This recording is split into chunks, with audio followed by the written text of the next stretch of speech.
నమస్కారం. దీనికి ముందు వీడియో పెట్టా కదా, మన సబ్స్క్రైబర్ ఒక పర్సన్ తన స్టోరీ చెప్పిందని. వీడియో ఆమె పెట్టేసి చూసిన తర్వాత ఫోన్ చేయండి అన్నా. చేశారు. సార్ భయం వేసింది సార్, వచ్చి సార్ తీసేయండి అన్నారు. తీసేశారు. ఆమె ఏమన్నారంటే వీడియోలో కొన్ని పాయింట్స్ పై తీసేయండి అన్నారు. మీరే కదా చెప్పారు ఇవన్నీ కవర్ చేయమని అన్నా. నిజమే సార్, కానీ ఇప్పుడు నాకు భయం వేస్తుంది. మరి ఇప్పుడు ఏం చేయాలి? ఫ్రెష్గా ఇంకో వీడియో ఇవ్వండి సార్, సింప్లిఫై చేసి అని అన్నా. ఏం సింప్లిఫై చేయాలి చెప్పండి అన్న.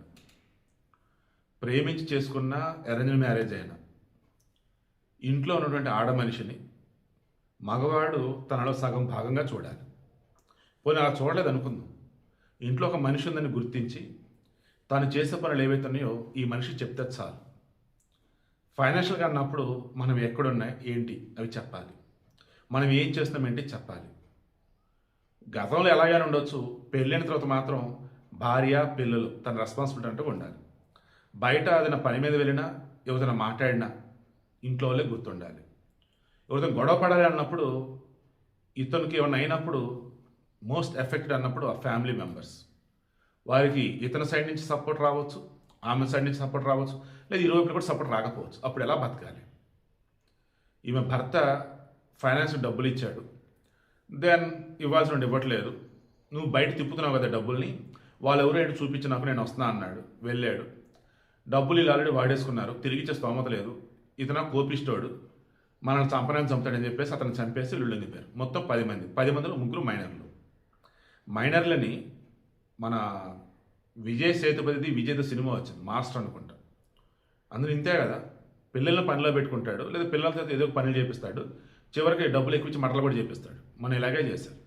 సో ఈ వీడియోలో నేను చెప్పింది, ఇందాక వీడియోలో చెప్పాలనుకున్నది రెండింటిలో కూడా ఒకే ఒకటి.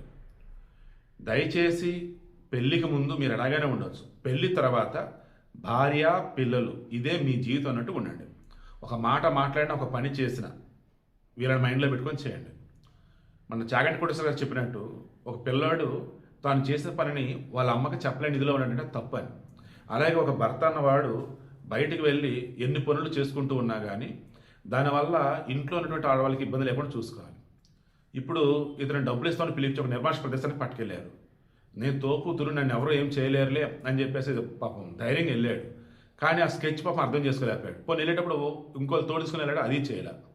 60 లక్షల డబ్బు బయట ఇస్తే ఇప్పుడు వస్తులేని 20 లక్షలు, ఇంకా 40 లక్షలు రావాలి. పోలీసులు కేసు నమోదు చేశారు, డబ్బులు రికవరీ చేసేస్తామని అన్నారు. వాళ్ళు ఎంత ఇస్తారేంటో తెలియటం. సో ఈమె బాధల్లో ఏంటంటే నాకు చెప్పింది మెయిన్ ఒకే ఒకటి, వాళ్ళ కులం వేరు, ఇతని కులం వేరు. కానీ ఎక్కడో చూశాడు, ఇష్టపడ్డాడు, వాళ్ళ అమ్మ నాన్నకి చెప్పారు, చేసుకున్నాడు, చాలా బాగా చూసుకుంటాడంట. కానీ అతనికి అడ్డు చెప్పినా, అతను కోపంగా ఉన్నప్పుడు కదిలించినా ఊరుకోడంట. ఇంట్లో మనిషి అండి, ఇంట్లో మనిషి అన్నప్పుడు అలా ఎలా ఉంటారు? ఈరోజు ఇతను చంపేశారు బయట, తన కోపం తన శత్రువు అన్నట్టు, ఇతని కోపం ఇతని బూతులలో అవతల భయపడిపోయి మనల్ని ఎక్కడ చంపుతాడని చెప్పేసి ఇతను చంపేశారు. ఇప్పుడు ఈ పరిస్థితి ఏంటి? ఈ భర్త సైడ్ ఫ్యామిలీ నుంచి ఇంటర్ క్యాస్ట్ మ్యారేజ్ సపోర్ట్ ఉందా లేదా అన్నది మాత్రం. ఇక ఈమె పుట్టింటి వాళ్ళు కాబట్టి ఓకే వస్తున్నారు, చేస్తున్నారు. కానీ ఆమె ఎంత భయపడిందంటే ఇందాక, ఎక్కడన్నా ఏ చిన్నదన్నా నేనేదో కావాలని చెప్పినట్టుగా ఉన్నా, ఎక్కడన్నా ఎవరి వాళ్ళన్నా నాకు ఇబ్బంది జరిగింది అని నేను హైలైట్ చేసిన, అది వాళ్ళ దాకా వెళ్ళినా ఆ తర్వాత నేను తట్టుకోలేనండి, కష్టమండి అని చెప్పేసాను. అప్పుడు నాకు అనిపించింది, భర్త ఉన్నప్పుడు భార్యకు ఉండే ధైర్యం భర్త చనిపోయిన తర్వాత ఆ ధైర్యం ఉండట్లేదు. ఎందుకంటే తనతో ఉండాల్సిన మనిషి లేడు కదా. సో ఇప్పుడు మెయిన్ ఇంటెన్షన్ ఇదేనండి, ఇందా చెప్పింది కూడా ఇదే చెప్పాను. దండం పెడుతున్నా, ప్రేమ పెళ్లి కావచ్చు, పెద్ద కూర్చుని పెళ్లి కావచ్చు, ఇంటర్ క్యాస్ట్ మ్యారేజ్ కావచ్చు, సేమ్ క్యాస్ట్ మ్యారేజ్ అయినా కావచ్చు, పెళ్ళైన తర్వాత ఫ్యామిలీ మ్యాన్ అన్నట్టుగా ఉండండి.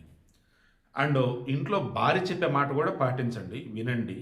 మీరు చేసేవి మరీ ఆడవాళ్ళు చెప్పనే ఉంటాయి, అవి చెప్పకండి. రిమైనింగ్ ఆల్మోస్ట్ అన్ని షేర్ చేసుకోండి. ఎస్పెషల్లీ ఫైనాన్షియల్ విషయంలో మాత్రం డబ్బు ఎవరికి ఎంత తెచ్చారు ఏంటి అన్నది ఇంట్లో చెప్పండి, దానిలో రాసి పెట్టండి. అండ్ ఒంటరిగా ఉన్నటువంటి ఆడవారికి సంబంధించి దయచేసి నెగిటివ్గా ఆలోచిస్తూ వారిని లోపరుచుకుందన్నటువంటి ఆలోచన రానియకండి, అది మహాపాపం. భర్త పైన బాధలో ఉంటూ పిల్లల్ని పెంచుకుంటూ గొప్పగా ఎదగాలని చెప్పేసి వాళ్ళు ఉంటూ ఉంటే, మొన్నటి వరకు బాగా ఫ్రెండ్లీగా మాట్లాడి చెల్లి చెల్లంటూ మాట్లాడినా కూడా ఈరోజు తేడాగా బిహేవ్ కనుక చేస్తున్నట్టయితే ఆ మనిషి నూనె కుంగిపోతుంది. అండ్ అసలు ఒంటరిగా ఉన్న ఆడమనిషి పట్ల వీలైతే సాయం చేయి, లేదా ఆమెకి ఏదైనా అవసరం అంటే నీ వల్ల అయితే తీర్చు అవసరం. అంతే తప్ప కామంతోనో లేదు అన్నప్పుడు నీలో ఉన్నటువంటి సైకోని బయటికి తీసుకొచ్చేసి వాళ్ళని ఇబ్బంది పెడతామో వాయు వరుసలు లేకుండా బిహేవ్ చేయడం ఇటువంటివి అయితే చేయకండి. పాపం అది.